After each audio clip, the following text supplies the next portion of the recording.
Hey there, science enthusiasts! Today, we are diving into an amazing interactive simulation that helps us understand photosynthesis and the factors that affect it.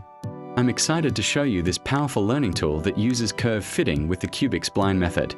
Let's start with why this simulation is so valuable. Understanding photosynthesis can be challenging, especially when trying to grasp how different factors interact. This interactive model makes it visual and hands-on, allowing you to see the relationships between light intensity, carbon dioxide concentration, and temperature in real time. Now, let me guide you through using this interactive effectively. When you first access the simulation at iwent2study.org, you'll see a clean interface with graphs and controls. The beauty of this tool is that you can manipulate variables independently and observe their effects immediately. In Experiment 1 and 2, we focus on identifying limiting factors. A limiting factor is any variable that restricts the rate of photosynthesis when other factors are at optimal levels. For example, if you increase light intensity but keep CO2 levels low, you'll notice the photosynthetic rate plateaus. This clearly demonstrates how CO2 becomes a limiting factor, even with abundant light. The third experiment is particularly fascinating because it shows the interplay between multiple factors. It helps us understand that photosynthesis isn't just about individual factors, but rather how they work together.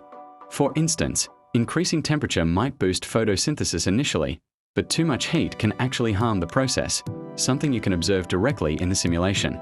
Here's a pro tip. When using this interactive, start by changing one variable at a time. This helps you build a clear understanding of cause and effect. Then, gradually experiment with multiple factors to see their combined impact. Take notes on the patterns you observe. They'll help you understand real-world scenarios better. Remember to look for those key transition points where one factor becomes limiting over another. These insights are crucial for understanding how plants adapt to different environmental conditions, whether in natural ecosystems or controlled agricultural settings. It transforms complex biological concepts into tangible, interactive experiences. Whether you're studying for exams or just curious about plant biology, this resource is invaluable. If you found this walkthrough helpful, don't forget to like and subscribe to our channel.